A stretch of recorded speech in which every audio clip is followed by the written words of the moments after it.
Now, the ethical questions that are at play here are complex. Much philosophical sweat has been exerted by ethicists and others in trying to clarify which principles must guide us, and Peter Singer spoke very eloquently about some of those possible principles. But at the risk of offering a crude take, I think we can safely say this. Even if we are to overcome the problem of moral corruption and get to the point of having some global climate change regime, it is important that a fair arrangement is reached. Developed and developing countries must strike a bargain. And there is indeed, I believe, a strong case for developed countries to bear a heavier burden. After all, historically, it has been developed countries that have generated the most greenhouse gas emissions. So if we turn back to what Peter was saying before, with the historical argument, I certainly have a lot of sympathy for that view. I think there's a forward-looking argument as well for developed countries to take the lead on climate change. Because if we were to make no accommodation of the fact that different countries are at different stages of economic development, then cause for climate change action would really amount to calls from rich Western countries to poorer ones to put their economic aspirations and developmental aspirations on hold. And that would hardly be a recipe for fairness. So this then is the moral or ethical proposition of climate change action. We know that global warming, if unchecked, will have profound consequences: environmental destruction and disruption, economic and social turmoil, possible geopolitical instability.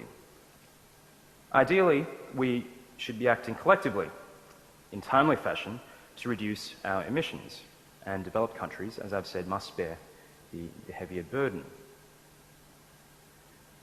Yet at this point, we might well say that the moral case for climate change action shares one thing in common with communism.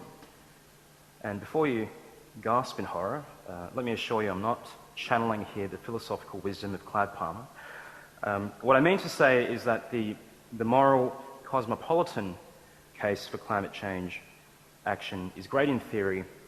At the level of general principles, it just doesn't work in practice. Indeed, can acknowledging our responsibility to humanity and justice properly motivate citizens to take appropriate action? Can it motivate those in developed countries to make the sacrifices required to mitigate climate change? This, in my view, is the inescapable problem with much of the existing moral argument in favour of climate change action. It just isn't effective in getting us to change our behaviour. So let me now offer an alternative approach. First, a little about the basis from which I'm arguing. I consider myself a progressive, social democrat. I believe that the state can play an active role in designing markets. And I believe that social justice should animate the decisions we make about how we conduct our lives together, both within nations and within the broader international community of which we are part. Applied to climate change, this means two things. First, it's not enough to leave it to the market to find a way for us to mitigate our emissions. Where there is market failure, and the market is especially prone to failing when it comes to the environment, governments must play an active role in redressing the situation. Second, there's an imperative to act because climate change is likely to inflict the most harm on developing countries that are most vulnerable, or that are vulnerable to global warming and its attendant effects. Social justice in an international context really means that we can't be wholly indifferent to the plight of others. But as should be clear from my remarks at the outset, I also consider myself a patriot. I believe it's only right for us to make decisions based on national interest. And I believe it's legitimate for us to show special concern for our country and for our compatriots. Now, my views on climate change don't conform with much of the progressive orthodoxy. Today's progressive sensibility is essentially a cosmopolitan one. It is national parochialism that gets in the way of climate change action. American intransigence to a climate deal, well, that's just the Americans seeking to minimize the cost of their obligations to contribute to mitigation. Chinese reservations about reducing their emissions? Well, that's just the Chinese seeking to maximize their opportunity to secure their economic development, whatever the cost it may incur. In either case, though, the logic of the progressive response is the same. If only everyone could let go of their partial national concerns, the world would become a better place. I believe that the very opposite is true. If anything, the case for climate change action is more persuasive when it's supported by a nation-building story, by a dose of enlightened patriotism, if you will. And I don't think that progressives can afford to rest their climate change advocacy on cosmopolitan poetry. The failure of Copenhagen has only underlined the need for progressives, in particular, to reframe climate debates in more nationally focused terms. So, how can we construct a national building language to transform the case for climate change action? And more specifically, how can we build a persuasive Australian nation-building narrative on climate change? Here in Australia, I think building public support for climate change around a national story isn't as straightforward as it might sound. And I think Australians have a strange, contradictory relationship with the environment. To be sure, we often like to express our patriotism in terms of a love of the physical aspects of our country. We all love our sunburnt country. We can all wax lyrical about living in a land bathed in sunshine. But arguably, this rarely plays itself out as a concern for the environment. Our national imagination is always thought of the physical environment as something to be conquered. The Australian nation was built by felling trees, cultivating land, damming rivers, laying down roads and railways. And we've historically made our living from the land.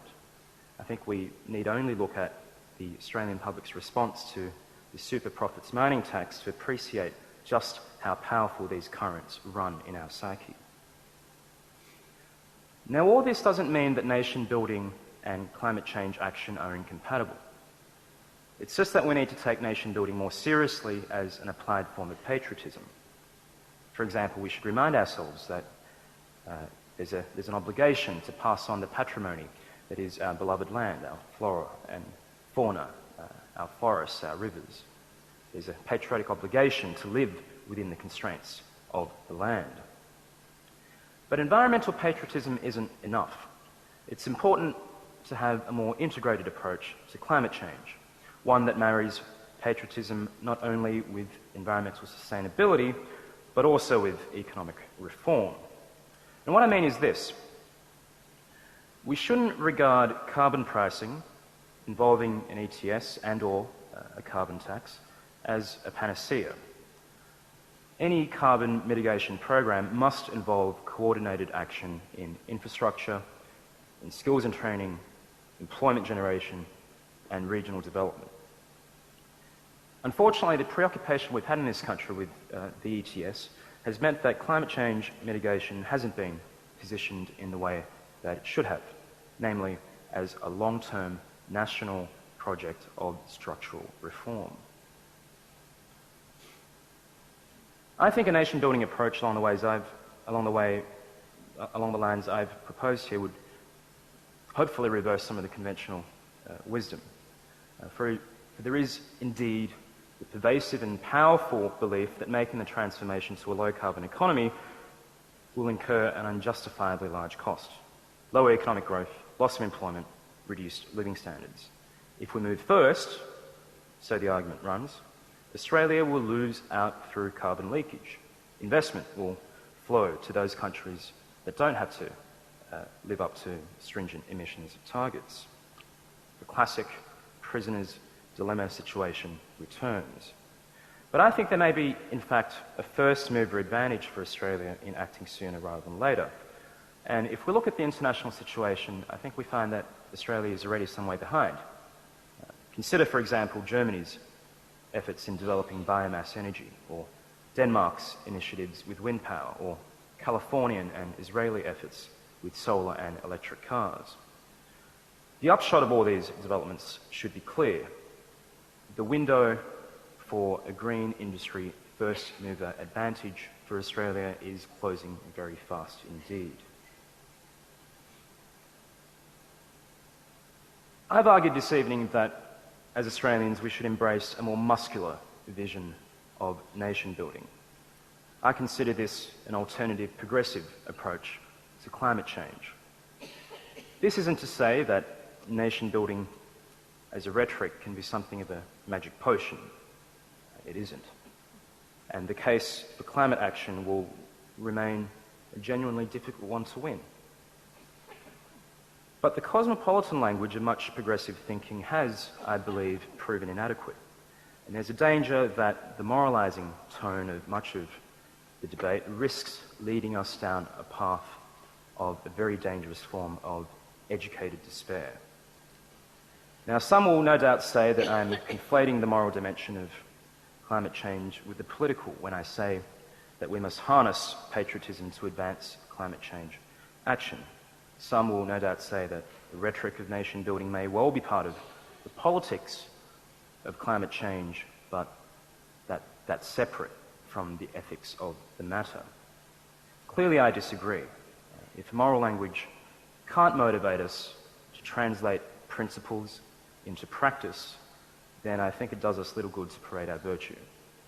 And we've perhaps overestimated the persuasiveness of cosmopolitan ethics and underestimated, I believe, the enduring power of patriotic morality.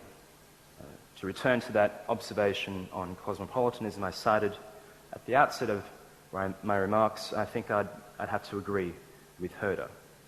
We'd be better off being patriotic savages than being cultivated cosmopolitan ghosts.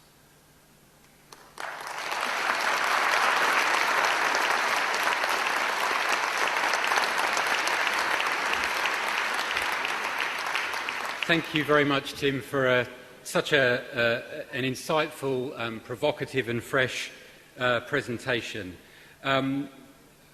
If it was Tim that I thought of when we were talking about this session, the immediate person that came out of Tim Flannery's mouth was Kartikeya Sarabhai. Tim had just returned from India, had met Kartikeya, understood about the work that he'd done, and said he would be just the perfect person to complement this session. I give you Kartikeya Sarabhai.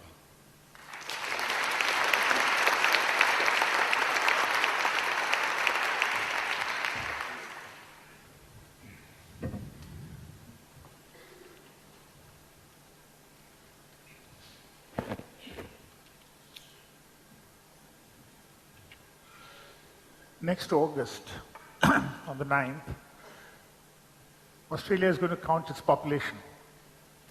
It's the 16th census, 14 months from now. But there's another reality when I looked at that 14 months. I said, what's going to happen to India's population in those 14 months? And it just so happens that that's exactly the time when we add the population of Australia to India. By next August, when you will be counting the number of people here, we will have added as many people as Australia has. Now just think, if each one of them had to be provided with amenities and with a lifestyle which is like Australia. Just think in those next 14 months, forgetting all the people who are already there, just let's take the new Australian population which is getting added. And we had to add this infrastructure or this lifestyle to those people. What is that investment? Is the investment the total investment of Australia? Is the total number of schools, the total number of roads, the total number of buildings, factories, airports, the works? That has to go into India every 14 months, even if only the next generation has to live that lifestyle. And we even forget all the generations which are there. Now, that's where all these moral ethics and all these questions come in. Is it justified to let a country increase its population the way it wants to, and then argue per capita? Can we do that? Can India afford to do that? Is that fair? And it's interesting because you have to put this in the context of development. When you go back those 250 years of industrial revolution and see what happened to the population of Europe and England when industrial revolution first happened, and you had better medical facilities and better life being offered, the first thing which happens is that populations grow rapidly. And then they stabilize at some stage. It was a carbon strategy. It took a long time, and there was a major cost to it, a cost which historically, as Tim has spoken about, it's still with all of us. That historical space is filled. But is this inevitable? Have we learned anything from that? And I looked at just two of the states in India. We have the state in the south called Kerala, which has the highest female literacy in our country. 88% of women in Kerala are literate. The population rise, the lowest, 0.7% per year. Up north in Uttar Pradesh, the largest state in India, if it was separate, would be among the top 5 countries. 42% literacy, 1.77% growth. The connection between female literacy and population growth is known. It's documented. We all know it for the last so many years. And yet, something as simple as this, we cannot invest in. I'm not talking about we in the context of India. I'm talking about we in the context of the world. When we know that the population, perhaps, all projections say that we'll perhaps stabilize around 9 or 10 billion people, a third more than what we have today. Do we need to even go there? Or can we not put energy into things which are known? And is that climate change action at all? Do we just look upon carbon technology as climate change, or do we look upon female literacy rising as climate change action? And I want to therefore put the climate change debate in the context of development and sustainability. It cannot be just climate change. I often say in India we talk about the tiger. And we say save the tiger. But what we really mean is save an entire ecosystem. Because the minute you say save the tiger, you're saying save the deer. And when you say save the deer, you mean save the grass, and you save the ecosystem and save the water. And therefore, tiger is a symbol. It would be wrong to say that we are talking about tiger in isolation from all these other things. And I think similarly, it's completely wrong to think of climate change as anything more than the tiger of sustainability. That's what it is. It is of course the hook. It's of course what's caught the world's imagination. It's of course the big thing which we all talk about. But let's not forget that it cannot be done in isolation. And it's connected to those women who are growing up today in India, in several parts of the world, who are not getting a decent school and not getting education. And those are the type of links. But is it only a question of population? And I think we had Peter talk about the unequal footprint. He used another word for it. And the footprint, broadly measuring how much acres you need to be able to live the lifestyle you have. India's footprint is something like 1.2 hectares, maybe 1.5 hectares is all we have. If you did a world calculation and took all the areas which we had and divided it by the number of people, you'll probably say something around 2.2, 2.3 is what we can afford. But because we should perhaps live something for the 30, 40 million other species on this world, maybe we should keep it down to 2 and give the 0.2 for every other type of living form. Okay? But even at 2, India still has a way to go up. But then you look at the US and you have 9.5 touching 10. There's a way to come down there. That lifestyle, if we were to just simply put on to the people of India, it would create a disaster. It's a simple mathematics, a simple multiplication to be done. It is estimated that today we consume something like 1 1/3 planet's worth. This is what we consume. But if we just go on like this, by 2050 we'll probably need 4 planets. And this, as all of us know, is not possible. So the question of whether we are going to solve the climate problem or not, I don't think is even a question. I think people are going to solve it. The question is, are we going to solve it the hard way by first completely destroying everything we have, fighting over it, or are we going to do it in some ethical, moral fashion, in a planned way, so that we can arrive there? The fact that we will be there is unquestioned. The world planet will be there, humans will be there. However much they suffer, they will still be there. But we can do it in ways which are morally right and ethically correct. In 1928, long time ago, Mahatma Gandhi was talking to an industrialist in India, and he was talking about the development path. And he said, God forbid that India should ever take to industrialization after the manner of the West. If an entire nation of 300 million, that was our population then, if an entire nation of 300 million took to similar economic exploitation, it would strip the world bare like locusts. The question, he didn't use words like footprint in those days, but it was very obvious to him that the direction we needed to take was going to be different, and had to be different if we are citizens of this world who are responsible and not only thinking that we want what everyone else wants. And we need to think differently.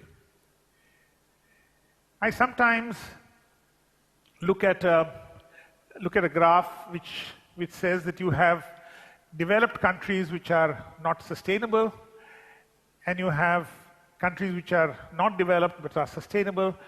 And while the developed countries are moving towards sustainability, most of the developing world is in fact just imitating.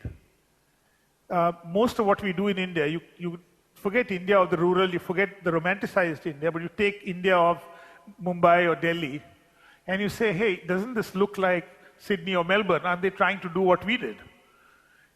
Are they learning from us, or are they copying us? What is happening? And unfortunately, most of what is happening is imitative. And unless we leapfrog, we don't follow that path, but we go to a path which other countries are heading towards. We say, let's meet together in 2050, but we are not behind you on the road which you have taken. Till we do that, we are going to go to the same pitfalls. And unfortunately, a lot of what China and India are doing is in fact that. Not all of it, but a lot is. The United Nations Environment Program 2 years ago had a campaign and for World Environment Day. It was called CO2 Kick the Habit. CO2 Kick the Habit. And I come from an institution which works with schools and works with education. And we were given this slogan. And me and my colleagues looked at it and we said, how do we go to a village which has not got its first electricity connection and put up a sign which says CO2 Kick the Habit? It was just one of those completely ill-conceived international program. And then we were sitting there and one of my colleagues took the K out of the kick and put a P there and said, let's put pick right. So we changed the campaign. We said CO2 pick right. And what we meant was, let us make the right development choices. It's not a question of, for us, it's not kick the habit. It's picking the right choice. Can we take the population of India and can we tell them that please look at the West, please look at everyone who is developed before you, but don't imitate. Ask them what they did that they would not do if they were to do it a second time, and what have we learned from it and what can we do differently. And it's that ability which is extremely difficult. And as someone in education, I realize how powerful imitation is and how much our advertising world, which spends trillions of dollars, in fact, makes you do exactly those things which every other logic in you tells you it's wrong. But it suddenly tells you that the jeans I wore last year, and which are designed to last for 20 years or so, but next year I can't wear them because they're now completely out of fashion. And it tells me to consume in strange ways. And while we think that we are living in free countries and we make free choices, in fact, we'll be surprised how few free choices we make. We think we make free choices, but we in fact don't. We are so programmed and so governed by this. And it was this emphasis on education which came about because the Indian Constitution embedded in it that it was the duty of every citizen to look after their environment. And this was something which sort of lay in that constitution for a while. Nobody really thought that it was more than rhetoric, till someone took it to court and saying, how can every citizen of India look after the environment if you don't teach them about sustainability and environment? And shouldn't it be compulsory? And in a landmark judgment, the Supreme Court said that there shall be no formal program of learning in India, whether it's kindergarten or upper level, tertiary level, which will not have environment education in it. And as a result now, over the last few years, every program, you cannot have, it might not be very good programs, because people are learning it. And our center is helping in create very good material. And currently, we are reaching out to something like 160,000 schools in the country with an environmental program. It will go up to 200,000 schools next year. And all of them learning about sustainability and learning how to decrease the footprint of their school or their neighborhood or their village. All of them will do plantation. And with GPS technology, we are trying to monitor what each school is doing. So there'll be these 200,000 schools, you will upload it and you will see whether plantation is in fact happening or not. The children will write about ground truths, what's happening, and feed it back. And that's we hope, is creating a new generation. But India's stand internationally on carbon, where does it stand in all this discussion? And it's interesting. Peter was asking me downstairs what stand, and India is a very ambiguous stand. We don't sign the Non-Proliferation Treaty. And we don't sign it because we feel that our place in the world is different from what our economics tells us. We feel that as a proud nation, we cannot sign something which says that we are a nuclear facility in our hands is more dangerous than a nuclear facility in the hands of the US. When President Bush comes and tells us that, yes, it's true that I have so many nuclear weapons, but you can't have any, that is something we felt that we will do it, but we will do it voluntarily.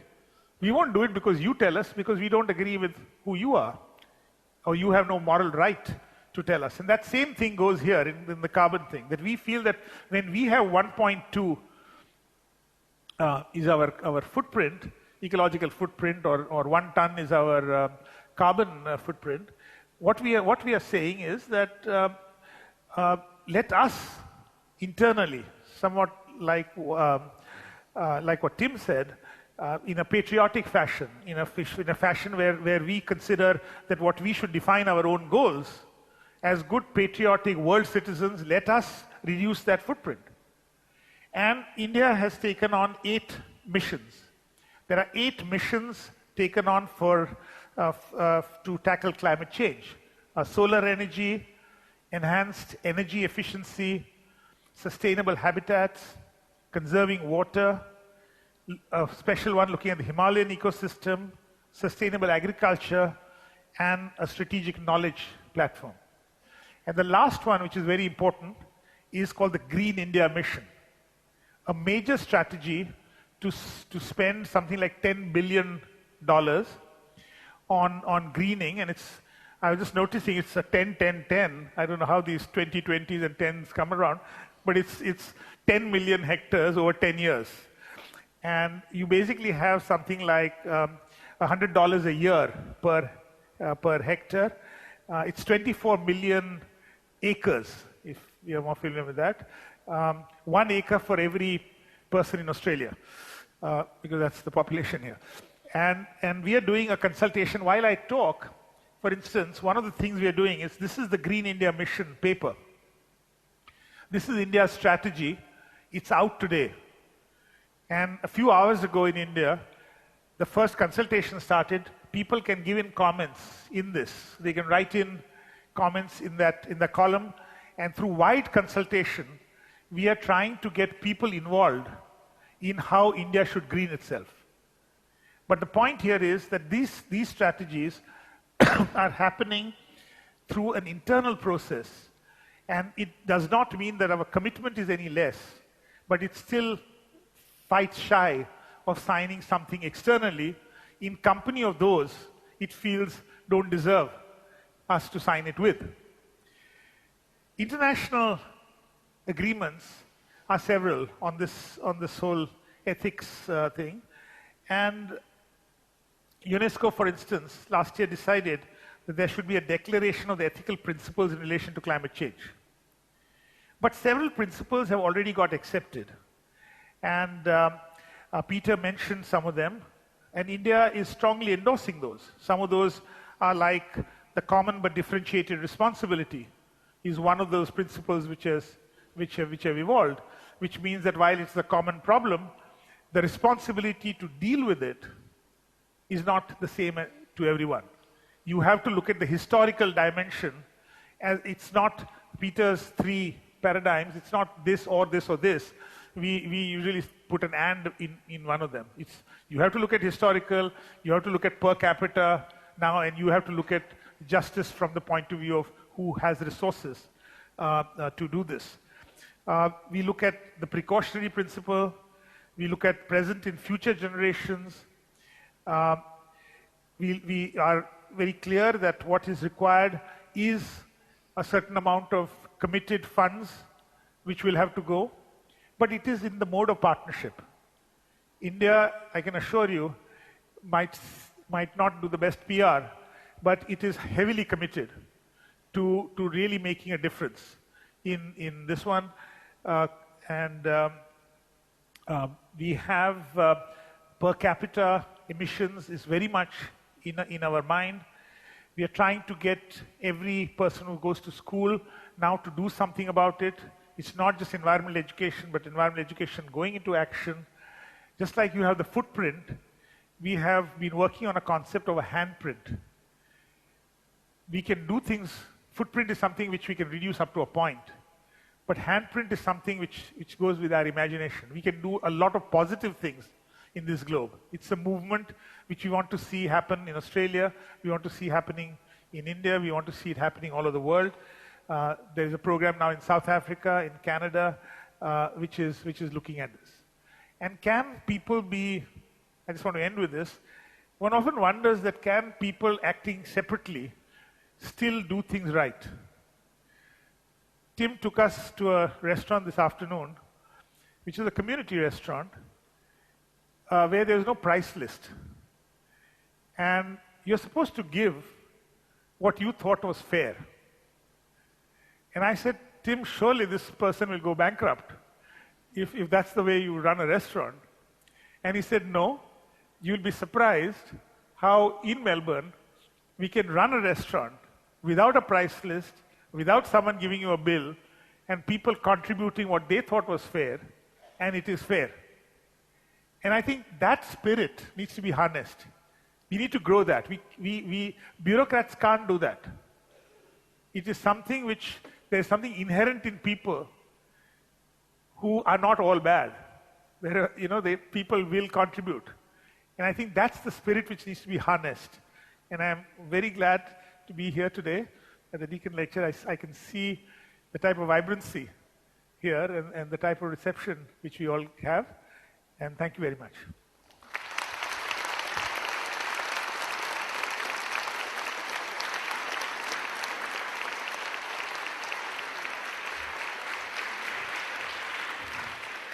Thank you. It's